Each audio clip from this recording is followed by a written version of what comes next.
Assalamualaikum warahmatullahi wabarakatuh. Nama saya Fahrudin Abdi Rahmatullah dengan NIM 2124101055. Kali ini saya akan menjelaskan tugas dari mata kuliah basis data praktikum itu membuat RD di dalam menggunakan PG Admin.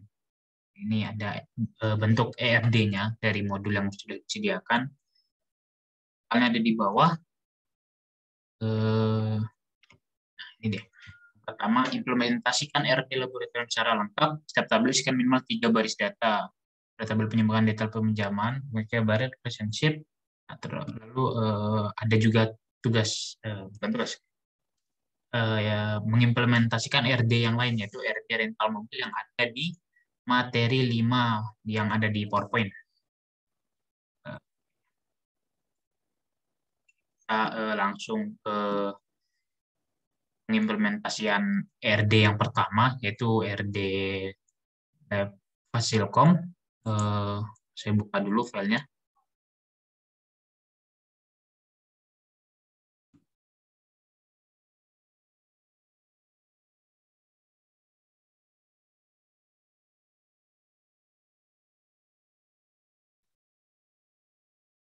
Oh, yang ini. Oke, di sini udah saya buka file dari RD-nya, pengimplementasian RD-nya. Ini untuk awal-awal ada create table jenis barang. Nah, create table ini berfungsi untuk membuat tabel. Jadi apabila kita menggunakan aplikasi PK Admin dan kita ingin membuat sebuah tabel, maka komen yang harus kita tulis yaitu create table, lalu nama entity atau atributnya gitu. Entity ya, entity. Entity-nya jenis barang. Nah, eh, lalu di bawahnya jenis barang ID, small serial, primary key. Nah, di sini maksudnya primary key dari entity jenis barang itu yaitu jenis barang ID ini. Nah, karena di setiap entity itu harus ada primary key-nya, maka di entity jenis barang ini primary key-nya yaitu jenis barang ID. Lalu ada nama jenis varchar 50 not null, keterangan teks. Lalu di bawah ini ada alter table jenis barang, add constraint, unique nama jenis, unique nama jenis. Nah, alter table ini bisa kita gunakan untuk mengubah atau mengganti data dari entity tersebut. Kurang lebih mirip-mirip sama komen untuk mengubah data yang ada di PG admin ini. Ya, kurang lebih mirip-mirip sama update date table ya. Lalu add constraint, unique nama jenis, unique nama jenis. Nah, ini untuk semacam menentukan namanya. Lalu kita sambung ke bawah ini ada insert into jenis barang. Insert into ini maksudnya adalah kita memasukkan data ke dalam entity yang kita buat tabelnya di atas. Jadi setelah kita create table nama entity, create table di sini nama entity jenis barang, selanjutnya yaitu insert into jenis barang, insert into nama entity. Jadi kita masukkan sesuatu atau data ke dalam entity tersebut. Di sini yang kita masukkan adalah nama jenis dan juga keterangan. Nama jenis dan juga keterangan. Ya, nama jenis. Nah, untuk apa aja sih yang dimasukin di nama jenis dan keterangan itu?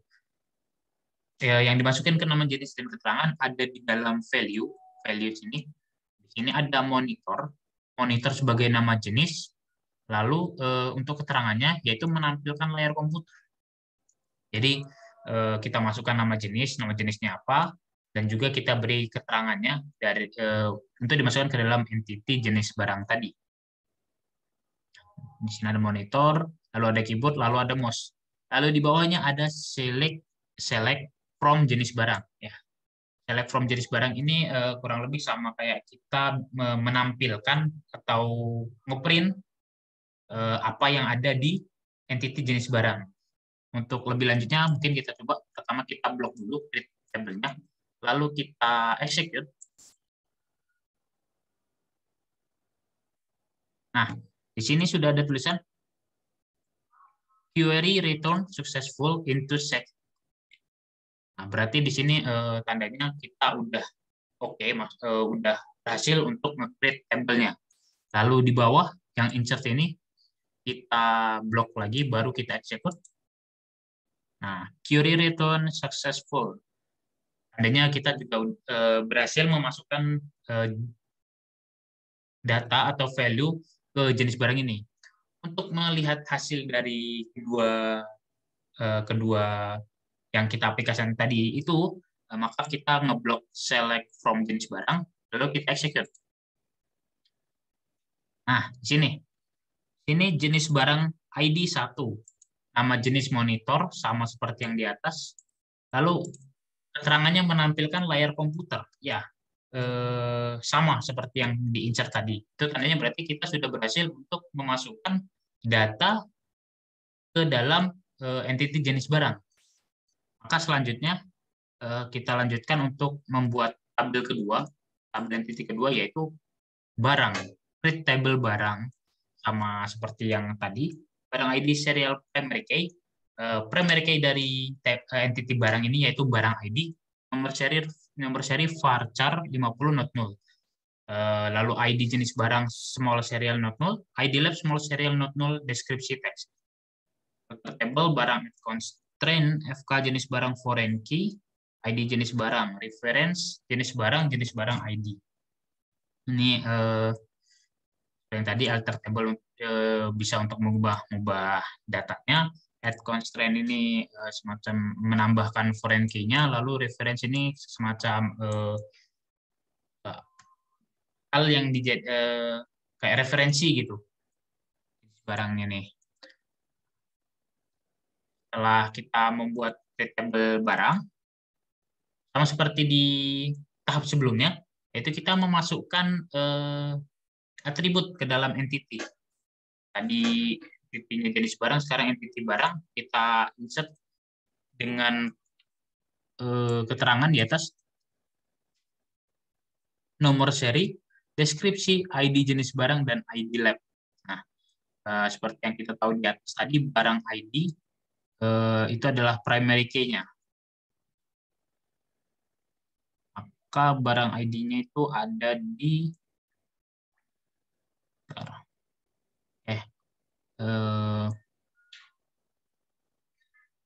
kita langsung coba aja create table barang, kita execute. Oke, successful, insert into barang, kita execute. Oke, berhasil. Selanjutnya kita print.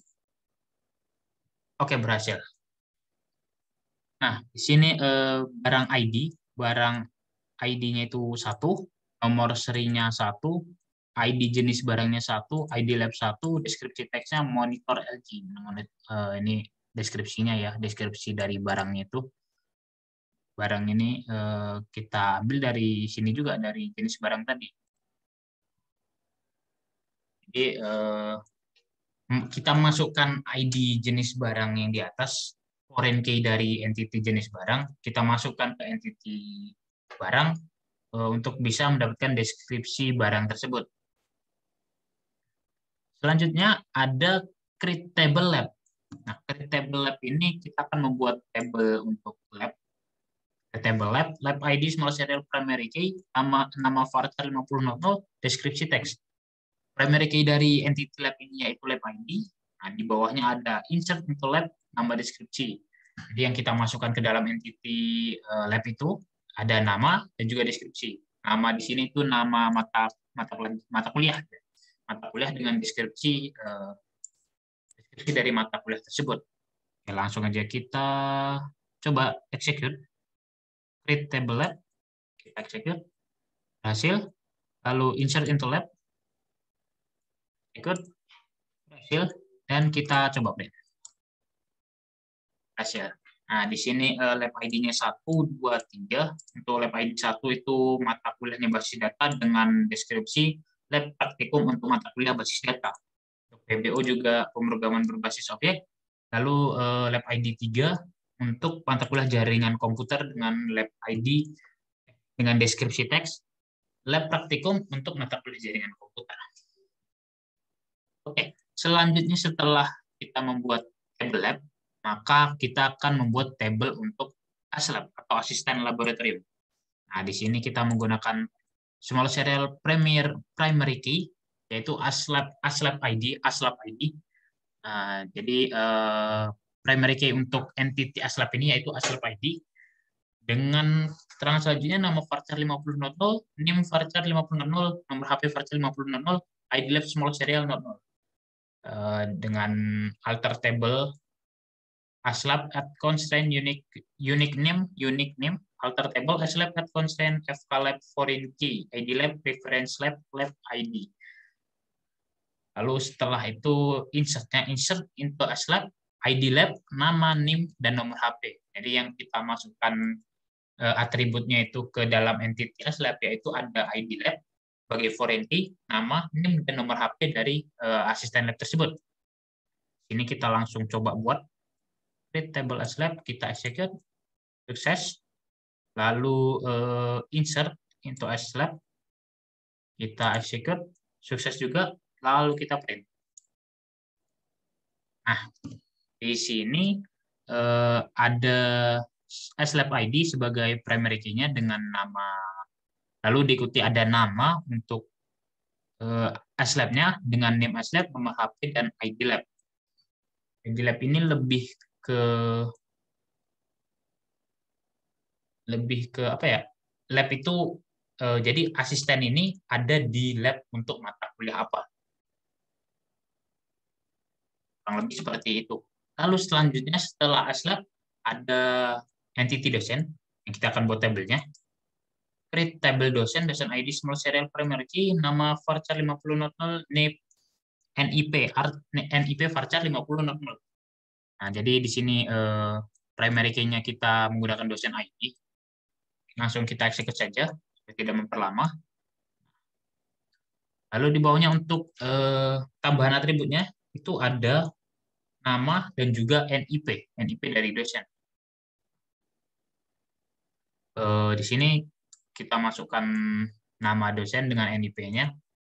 Yang catatan NIP di sini itu bukan NIP asli, saya awal aja. Nah, di sini insert-nya kita run juga, kita execute.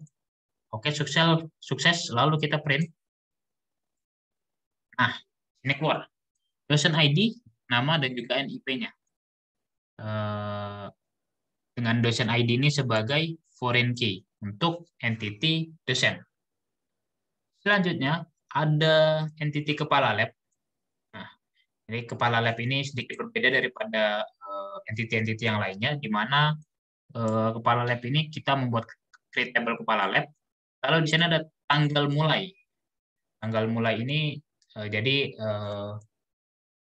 dosen tersebut ada di lab tersebut, menjadi kepala lab tersebut mulai kapan gitu. Lalu ada tanggal selesainya dengan status char. Lalu ada ID lab small serial not null dan juga ID dosen. Nah, ini ID lab-nya untuk kita pilih lab dari matkul apa, ID dosennya kita pilih siapa dosen yang menjadi kepala lab di lab tersebut. Kalau gitu kita langsung create, langsung execute dari create table kepala lab. Oke, sukses. Nah, di sini sama juga alter table kepala lab add constraint fklab foreign key ID lab reference lab ID alter table kepala lab add constraint fkdosen foreign key ID dosen reference dosen ID. Nah, sama seperti sebelumnya, alter table ini bisa digunakan untuk mengubah entity, mengubah table dengan add constraint fklab sebagai add constraint fklab foreign key yaitu ID lab dan ID dosen dengan reference lab ID dan dosen ID. Lalu langsung untuk insert into kepala lab, atribut dari entity kepala lab yaitu ada ID lab, ID dosen, tanggal mulai, tanggal selesai, dan status. Status ini status keaktifan, maksudnya jadi apakah dosen tersebut aktif menjadi kepala lab atau tidak aktif. Nah, lalu sini value-nya ID lab itu 1. Yang untuk yang pertama, ID lab 1, ID dosen 1, tanggal mulai 2022 tanggal 1 bulan 10, tanggal selesai 2023 tanggal 1 bulan 10 dan statusnya aktif. Jadi dalam masa periode 1 tahun ini dosen tersebut aktif menjadi kepala lab di lab sesuai dengan ID lab yang tercantum. Nah, di sini untuk insert atributnya kita execute. Oke, sukses. Lalu kita print. Nah, ini kelihatan. Tanggal mulainya 2022 tanggal 1 bulan 1 tanggal 10 dengan tanggal selesai 2023 tanggal 1 bulan 10. Statusnya aktif, ID Lab 1, ID dosen 1. Nah, ID Lab 1 ini tadi itu seingat saya itu basis data, ya basis data. Jadi kepala lab untuk lab basis data itu yaitu Pak Januar Adi Putra sebagai kepala labnya dan berstatus aktif sekarang ini. Lalu untuk ID Lab 2, ID Lab PBO, ya PBO, itu ada Pak Tio sebagai kepala lab. Lalu untuk lab Aircom, itu ada Pak Yuda sebagai kepala lab. Dengan catatan, semua ini hanya hanya karangan belaka, jadi nggak tahu asli atau enggak. Jadi ya cuma sebagai contoh soal saja. Nah, setelah itu ada setelah kepala lab ada entity UKM. Nah, read table UKM, UKM ID small serial primary key. Primary key-nya yaitu UKM ID, nama UKM varchar 50 not null, keterangan teks. Ya, jadi langsung aja kita execute. Kalian alter table UKM add constraint FK nama UKM unique nama UKM. Insert into UKM. Nah, untuk atribut dari entity UKM itu ada nama UKM-nya dan juga keterangan. Keterangan ini maksudnya apa? Keterangan ini lebih ke keterangan dari UKM yang bersangkutan dengan lab Fasilkom ini, gitu. Jadi ada UKM Laos dengan keterangan pelatihan bidang desain UI, Astana Widya pelatihan dan pengembangan kemampuan berbahasa Inggris, binary pelatihan bagi pemula jurnalis. Nah, di sini kita execute untuk insert tambahan atributnya. Lalu kita print. ID 1 Laos dengan keterangan pelatihan bidang desain UI, Astana Widya pelatihan dan pengembangan kemampuan bahasa Inggris, binary pelatihan bagi pemula jurnalis. Nah, lalu di sini ada entity kegiatan, create table kegiatan ID small serial primary key. Nah, tertera primary key-nya itu kegiatan ID dengan nama kegiatan varchar 50 not null, tanggal mulai date not null, tanggal selesai date not null, ID UKM small serial not null. Kita execute langsung sekalian. Lalu untuk insert-nya itu ada nama kegiatan, tanggal mulai, tanggal selesai, dan ID UKM untuk atribut dari entity kegiatan. Nah, jadi di sini kita langsung execute saja, lalu kita print entity kegiatannya. Di sini tertera kegiatan ID. Kegiatan ID-nya 1 dengan nama kegiatan pelatihan desain UI, tanggal mulai tanggal 2 bulan 2 2022 dengan tanggal selesai tanggal 9 bulan 2 2022 dengan ID UKM 2. ID UKM di sini untuk yang 2 itu dapat kita lihat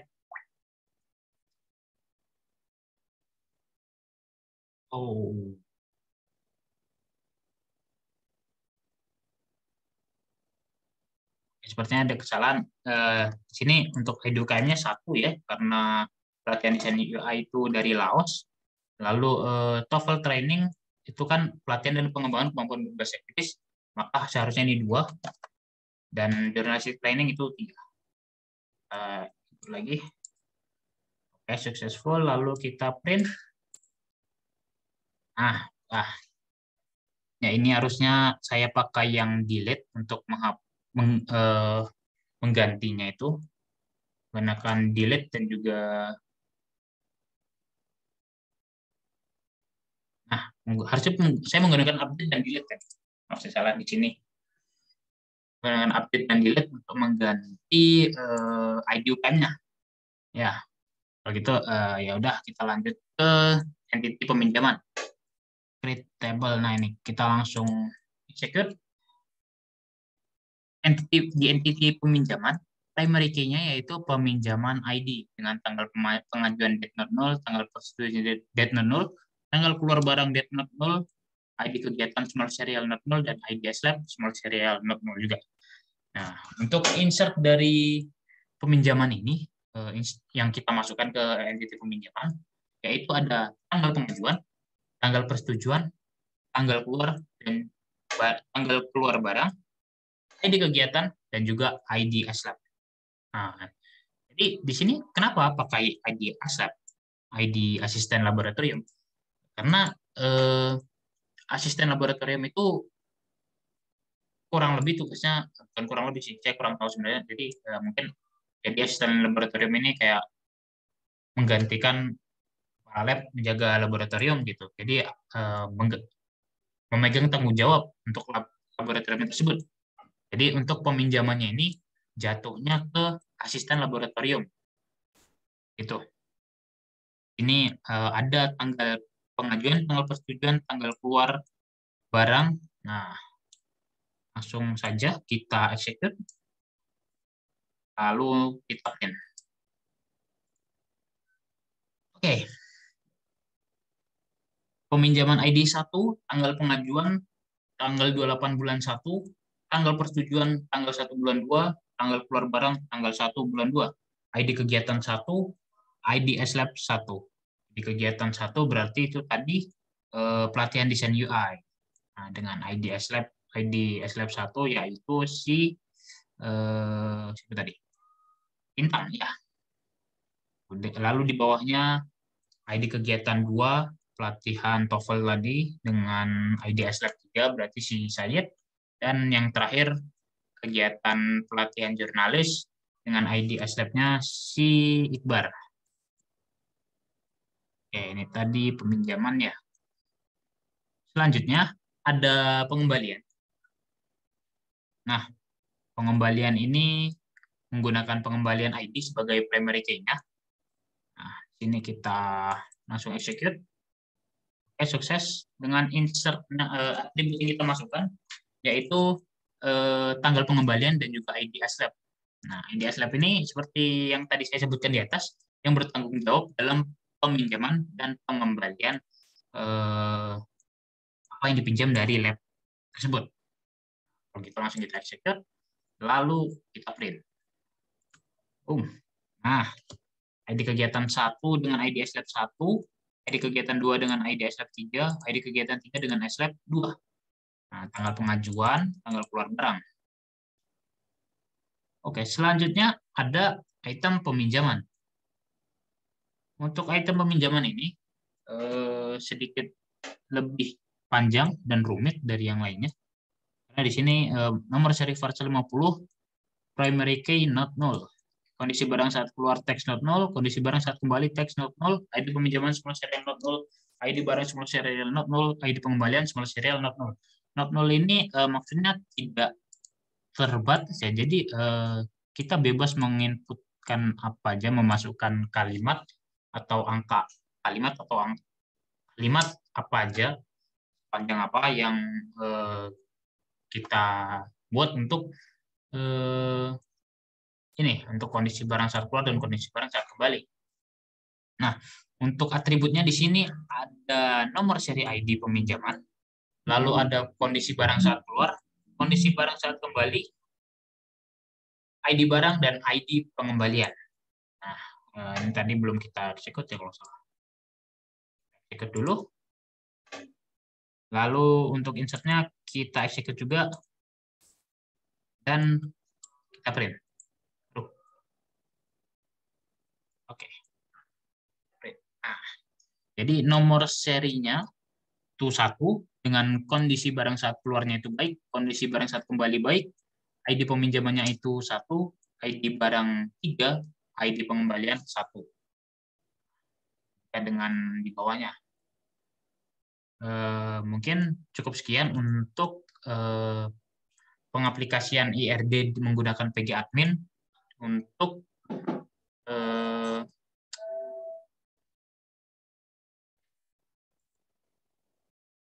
Oke, saya ulangi. Mungkin cukup sekian untuk penjelasan saya untuk pengaplikasian IRD di tentang Lab Fasilkom ini.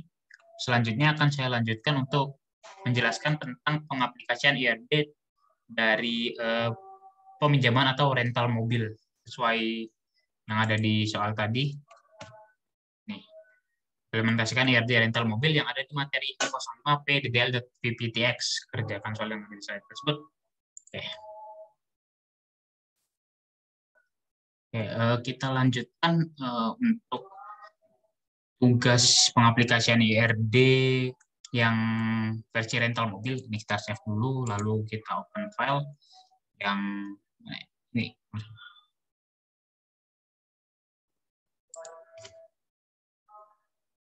Ya, ini. Nah, untuk yang rental mobil ini, yang pertama itu kita treat table pabrik. Pabrik ini sebagai sumbernya lah, bukan entitinya. Entity pabrik sebagai sumber gitu. Dengan ID pabrik, ini,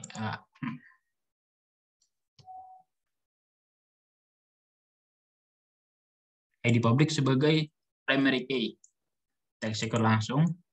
Lalu kita masukkan nama pabrik.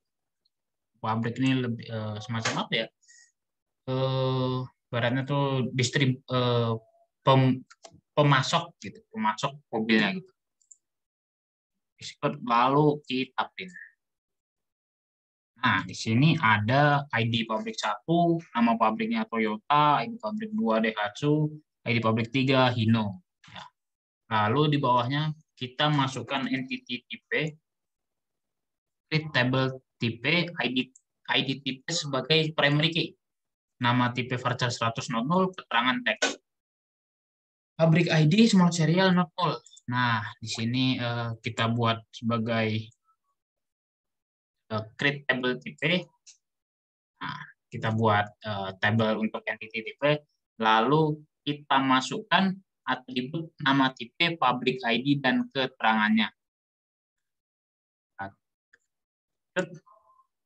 Kalau udah sukses, lalu kita print. Nah, di sini ID tipenya saya masukkan 1 untuk nama tipe Toyota Avanza dengan keterangan mobil yang cocok untuk perjalanan keluarga dengan pabrik ID 1, sama seperti yang di atas tadi. Toyota 1 untuk Daihatsu 2, Hino 3. Nah, Daihatsu ini kita nama tipenya Daihatsu Ayla dengan mobil yang cocok untuk liburan pribadi. Dan untuk truk Hino, yaitu truk yang bisa digunakan untuk mengangkut banyak barang. Nah, lalu selanjutnya ada entity mobil. Entity mobil ini menggunakan ID mobil sebagai primary key-nya. Kita execute langsung. Oke. Dengan warna varchar 20.00, tahun small serial not null, harga sewa bikin, harga beli bikin, type ID small serial not null. Nah, untuk input atributnya, input into mobil, type tipe ID, warna, tahun, harga beli, harga sewa. Nah, untuk tipe ID-nya 1 dengan warna putih, tahun 2020, harga beli 150 juta dengan harga sewa 500.000. Nah, di bawahnya ada tipe ID 2, warna merah, tahun 2021, harga beli 200 juta, harga sewa 550.000. Dan yang ketiga ada tipe ID 3, warnanya hijau, tahun 2018, harga beli 500 juta dengan harga sewa 1 juta. Kita execute juga, jangan lupa. Lalu kita print untuk entity mobil. Nah, sini kelihatan yang tadi saya sebutkan. ID mobil 1 warna putih, berarti Toyota Avanza ini nanti warna putih. Gitu. Sama seperti selanjutnya, Daihatsu Ayla warna merah, dan truk Hino itu warna hijau. Maka selanjutnya, setelah entity mobil, itu ada entity sopir. Ini entity sopir menggunakan ID sopir sebagai primary key, nama sopir varchar 100.00, alamat varchar 100.00, tarif varian serial 00, nomor HP varchar 20.00. Kita execute. Lalu untuk insert-nya juga kita execute saja langsung. Lalu kita print.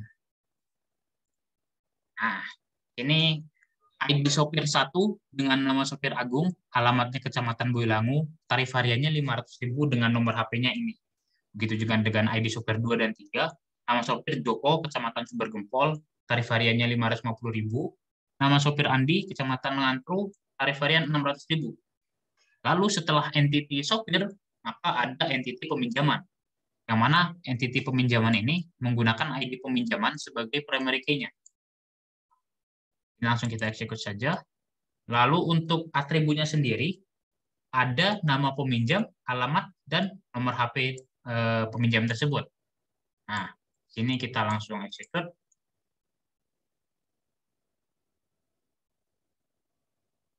Oke, ternyata ada problem sebentar. Tadi ternyata ada trouble. Sekarang kita coba lagi untuk peminjamannya. Kita execute. Oke, bisa. Lalu untuk insert untuk peminjamannya. Lalu kita print langsung. Oke. Tidak bisa.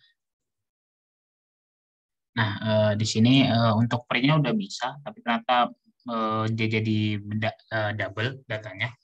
Nah, untuk entity ID peminjaman yang pertama yaitu menggunakan nama peminjam Krucil.